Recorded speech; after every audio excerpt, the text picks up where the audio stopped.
legend. Yeah. Kasi ano na siya eh, parang since bata pa ako, kumbaga patok na siya sa television until now. Yeah, pag sinabing PBB, parang lahat ng kabataan, kahit matanda, gusto makapasok at ma-experience yung loob ng bahay ni Kuya. Well, totoo naman, pag sinabing PBB, lahat talaga gustong pumasok at ma-experience. Pero ang na-realize ko din sa PBB is dapat once na gustuhin mong pumasok or pangarapin mo siya, dapat willing kang magpakatotoo sa loob ng bahay. Artistic, good listener, and motivator. Well, yung mga na-describe ko naman sa sarili ko nung time na yan, I think nagawa ko naman siya sa loob ng bahay. Yun nga, yung pagiging artistic, siguro nagawa ko siya pagdating sa food. Yan.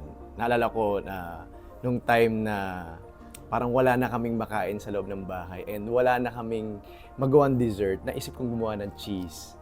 Tapos, naalala ko lang yung time na nag-scroll ako sa FYP, tapos nakita ko para gumawa ng cheese. So, kumbaga, stock knowledge lang yung ginamit ko during that time. Ayun, yung next is yung pagiging good listener. Well, siguro kaya ako sinabing good listener ako kasi every time na may tinatanong akong tao or ini-interview, lagi kong tinitingnan lahat ng anggulo kung saan sila nanggagaling, kung bakit ganun yung attitude nila, kung bakit ganun sila nag-react. So, hindi ako basta-basta nanguhusga ng tao based lang sa unang impression. Kaya, lagi kong kinikilala muna hanggang sa doon ako mag-base kung anong klaseng tao sila. Yun. And yung pangatlo ko is motivator. Siguro kaya ako naging ganun kasi dati na rin akong hindi na-motivate.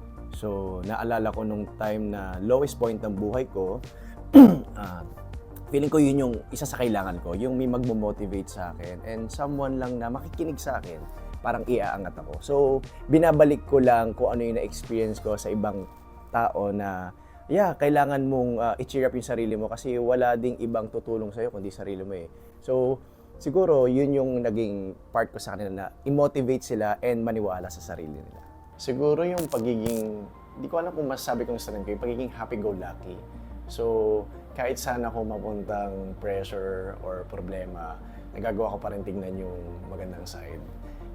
And siguro yung weaknesses ko, isa dito yung takot talaga ako humarap sa maraming tao, especially pag nagsasalita. Lalo na yung big crowds, gano'n. Especially pag impromptu. And minsan, pag nawala ako sa momentum, nagdidire-diretso na, nawawalan ako ng gana. Well, yung sa strength and weaknesses ko, tama naman siya, pero siguro may mga nabago lang. Katulad nung isa sa weaknesses ko, yung takot nga akong humarap sa maraming tao at magsalita, especially pag impromptu. Pero nung pumasok ko sa bahay ni Kuya, actually nagulat din ako sa sarili ko na kaya ko palang hindi kabahan pag magsasalita ako, basta lagi lang siyang galing sa puso. So, siguro ang mai-advise ko sa sarili ko, yan ngayon sa loob ng bahay, is that huwag kang matakot ipakita yung totoong ikaw. Huwag mong hayaan na lamunin ka ng sasabihin ng iba, especially yung mga negative people na hindi mo naman binavalue. So, pakita mo lang kung sino ka and ilabas mo yung inner child mo, yung talents, skills, kasi once in a lifetime lang to. And, of course, second life mo na yan. So, bigay mo yung happiness na deserve mo. Yeah, ganda. So, I think yung advice na nabigay ko sa sarili ko during that time, I think na take ko siya sa loob ng bahay ni Kuya. Yun nga yung pagiging totoo, yung wag matakot kung ano yung nararamdaman mo, kung kailangan mo mag-voice out ka. And of course, enjoyin yung experience sa bahay ni Kuya kasi yun nga, once in a lifetime lang siya.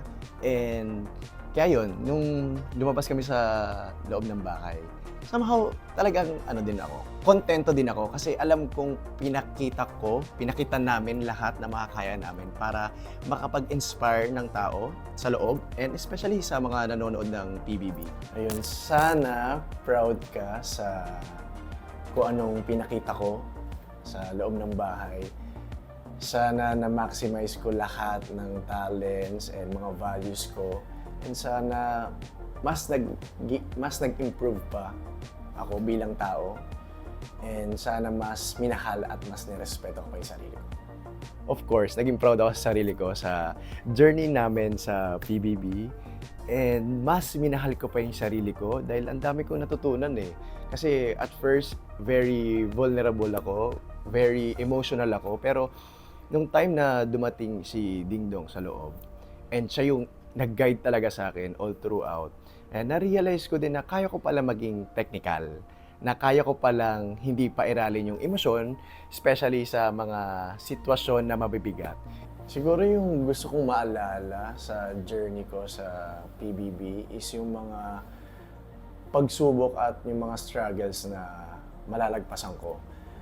And of course, yung family and mga advice sa akin ni Kuya na tsak na madadala ko hanggang sa magkapamilya na ako and hanggang sa maabot ko na yung mga pangarap. Yun talaga yung mga naalala ko, yung mga struggles na pinagdaanan namin sa loob, especially nung 1 week.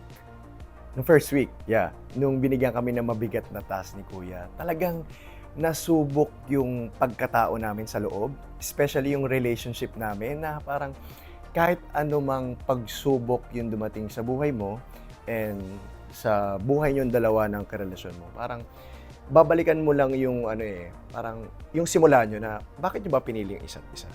Parang ano bang goal nyo? Sana marami kami na-inspire dalawa ni Ding Dong and I hope maraming kagaya namin na mag-voice out and mas tumapang and wag matakot na ipakita yung totoo.